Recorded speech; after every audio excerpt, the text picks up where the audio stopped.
வணக்கம். அனுகிரகம் தமிழ் சேனல் நேர்களே, நான் உங்கள் அன்பான சயின்டிபிக் வேதிக் அஸ்ட்ராலஜர் அஸ்ட்ரோரஞ்சி பேசுகிறேன்.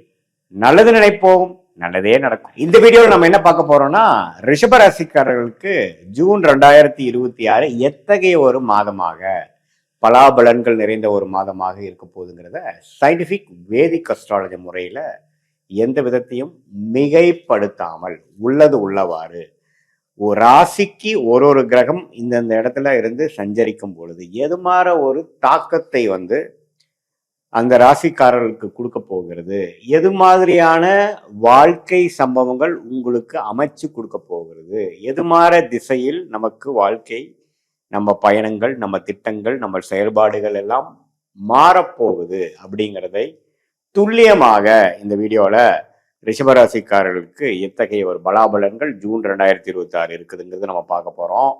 இப்ப பாருங்க, ஜூன் 2ஆம் தேதியே குரு பயிற்சி ஆகிறார். ஒவ்வொரு வருஷத்துக்கு ஒரு தடவை ஆகிற குரு பயிற்சி கரெக்டா அந்த ஜூன் மாதம் ஆரம்பத்திலேயே, மாதத்தின் ஸ்டார்டிங்லயே உங்களுக்கு குரு மாறுறார். எங்கிருந்து மாறுறார்? ரிஷபராசிக்கு 2ஆம் இடத்தில் இருக்கக்கூடிய குரு 3ஆம் இடத்துக்கு மாறும் பொழுது என்னென்ன மாற்றங்கள் வருதுன்னா, அவருடைய 5ஆம் பார்வை 7ஆம் இடத்தில் விழுகிறார். அவரோட 7ஆம் பார்வை 9, 11.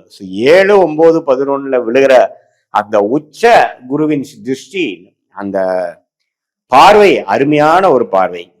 அதே மாதிரி இதுவரை 8ஆம் வீட்டுக்கே குரு கனெக்ட் பண்ணி நிறைய மன உளைச்சல், மன சஞ்சலங்களை கொடுத்து கொண்டிருந்த அந்த குருவின் பார்வை 8ஆம் இடத்துக்கு இருக்கக்கூடிய அமைப்பை இப்ப 3ஆம் இடத்துக்கு வரப்போ லைஃப் இன்னும் கொஞ்சம் ஈஸியா இருக்கும். ஒரு 1 இயரா நம்ம எந்த ஒரு செயல்பாடும் நம்மளால செய்ய முடியல, மாதிரியா ஒரு டிராப்குள்ள மாட்டின மாதிரி நான் ஃபீல் பண்றேன் அப்படிங்க இருக்கக்கூடிய ரிஷபராசிக்காரர்களுக்கு கொஞ்சம் சோஷியல் லைஃப் இம்ப்ரூவ் ஆகிற மாதிரி, ஒரு பெட்டர்மெண்டான ஒரு அமைப்புக்குள்ள போகிற மாதிரி, ஒரு கஸ்டமர்ஸா இருக்கட்டும், கிளைண்ட்ஸா இருக்கட்டும், கொலீக்ஸா இருக்கட்டும், ஃப்ரெண்ட்ஸா இருக்கட்டும், வெளி உலகத்துல நம்ம அன்றாட வாழ்க்கையில மீட் பண்றவங்களோட விஷயத்துல ஒன்றும் அதிகமா நம்ம போக்கு போறோம். அதிகமா நம்ம சோஷியல் லைஃப் இம்ப்ரூவ் ஆக போகுது.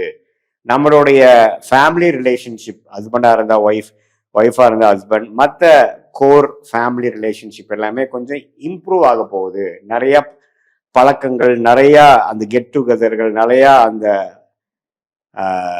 சந்தர்ப்பங்கள்லாம் உருவாக போகுது அப்படிங்கிற மாதிரி விஷயத்தை கொடுக்கக்கூடிய ஒரு அற்புதமான ஒரு பயிற்சியாக குரு பயிற்சி இருக்கு. நிறைய பேத்துக்கு பார்த்தீங்கன்னா திருமணமே 2-3 வருஷமா நாங்கள் ட்ரை பண்ணிட்டு இருக்கோம், திருமணம் ஆகவில்லை, தடைகள் கொண்டிருக்கிறது, சுப விஷயங்கள் தடைகளாக இருக்குது அப்படின்னு சொல்லி கொண்டிருக்கிறவங்களுக்கு இது அற்புதமான ஒரு தருணமாக இருந்து குரு பலனை கொடுக்குது. 7ஆம் வீட்டை குரு பார்க்கிறார்.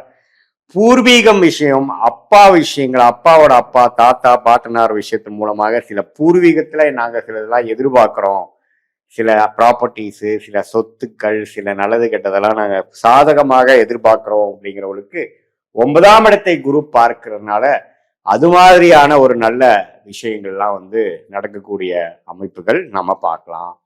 11ஆம் இடங்கிற லாபஸ்தானத்தாரிய மீனம் அவரோட வீட்டையே குரு பார்க்கறதுனால சில நல்ல லாபங்கள், நல்ல மனசை குதூகலப்படுத்தக்கூடிய, பூர்த்தி செய்யக்கூடிய ஒரு நல்ல விஷயங்கள், சுப விஷயங்களா இருக்கட்டும், குழந்தை பேரு விஷயமா இருக்கட்டும், நடக்காத திருமணம் நம்ம எதிர்பார்க்கக்கூடிய ஒரு தருணங்கள்லாம் நடந்தேறதாக இருக்கட்டும், ரிலேஷன்ஷிப்ல இன்னும் கொஞ்சம் குதூகலம் அதிகமாகிற மாதிரி இருக்கட்டும், எல்லாமே பாசிட்டிவாக பண வரவு, பொருள் வரவு, வண்டி வாகன வரவு, வீடு, லேண்டு, அது மாதிரி விஷயங்கள் வாங்குறது, உறவுகள்ல ஒரு நல்ல ஒரு முன்னேற்றம் அப்படிங்கிற மாதிரி ஒரு அற்புதமான ஒரு நல்ல விஷயத்தை கொடுக்கக்கூடிய குரு பார்வை உண்டு. அதே சமயத்துல ராசி அதிபதியாகிய சுக்கிரனே பாருங்க, சுக்கிரனோட வீட்டிலேயே ராசிக்குள்ளேயே இருந்து அதுக்கப்புறம் 2ஆம் இடத்துல இருக்கிறார், அப்புறம் 3ஆம் இடத்துக்கு போறார். சுக்கிரனோட சஞ்சாரமும் அற்புதமாக இருக்கிறது. ராசி அதிபதியே எந்த விதத்திலும் செவ்வாயால் பாதிக்கப்படாமல், சனியால் பாதிக்கப்படாமல், புதன் குருவால் சேர்ந்து இருக்கக்கூடிய தருணங்கள் பல நாட்கள் இருக்கிறதுனால நல்லாவே மனசு சந்தோஷமாகவும், நல்ல ஒரு மாற்றங்கள் வாழ்க்கையில கடந்த ஒரு வருஷமாக சில விஷயத்தை எதிர்பார்த்து நடக்காமல் போய் கொண்டிருக்கக்கூடியவர்களுக்கு கொஞ்சம் நம்ம நினைச்சதெல்லாம் கொஞ்சம் நடக்குது. திடீர்னு சில பிரேக் த்ரூஸ் வருது. நம்ம எதிர்பார்க்கக்கூடிய ரெகக்னிஷன், எதிர்பார்க்கக்கூடிய மாற்றங்கள், எதிர்பார்க்கக்கூடிய பணவரவுகள், எதிர்பார்க்கக்கூடிய ப்ரொமோஷன் இது எல்லாமே நமக்கு கிடைக்குதுங்கிற மாதிரி ஒரு நல்ல அமைப்பை கொடுக்கக்கூடியதாக இருக்கிறது. அதே மாதிரி சூரியனோட பெயர்ச்சி, புதனோட பெயர்ச்சி, சுக்கிர பெயர்ச்சி, செவ்வாய் பெயர்ச்சி இது எல்லாமே ஒரு நல்ல ஒரு அமைப்புகளை கொடுக்குதுங்க. லேட்டர் இந்த மந்த் தான் பார்த்தீங்கன்னா செவ்வாய் ராசிக்குள்ளேயே வரும் பொழுது சில கோபதாபங்கள், சில டென்ஷன் அது மாதிரி விஷயங்கள் கொடுக்குமே ஒழிய ஓவராலா பார்க்கும் பொழுது ரிஷபராசிக்காரர்கள் வியாபாரிகளாக இருந்தாலும் சரி, தொழில் இப்போதான் ஸ்டார்ட் பண்ணக்கூடிய இப்போதான் ஒரு செல்ஃப் எம்ப்ளாய்டா இருக்கீங்கிற மாதிரி இருந்தாலும் சரி, எம்ப்ளாயீஸா அதாவது வேலைக்கு போகக்கூடிய உத்தியோகஸ்தர்களாக இருந்தாலும் சரி, மாணவர்களாக இருந்தாலும் சரி, இல்லத்தரசிகளாக இருந்தாலும் சரி, சீனியர் சிட்டிசன்ஸாக இருந்தாலும் ஓரளவுக்கு மனசு சஞ்சலங்கள் குறைந்து ஒரு நல்ல விஷயங்கள் வாழ்க்கையில் நம்ம எதிர்பார்க்கக்கூடிய உறவுகள் விஷயத்துல இருந்தாலும் சரி, பண விஷயத்துல இருந்தாலும் சரி, உடல்நல விஷயங்களாக இருந்தாலும் சரி, ஓரளவுக்கு வாழ்க்கை கொஞ்சம் சுவாரஸ்யமான சில விஷயங்கள் நடக்குது.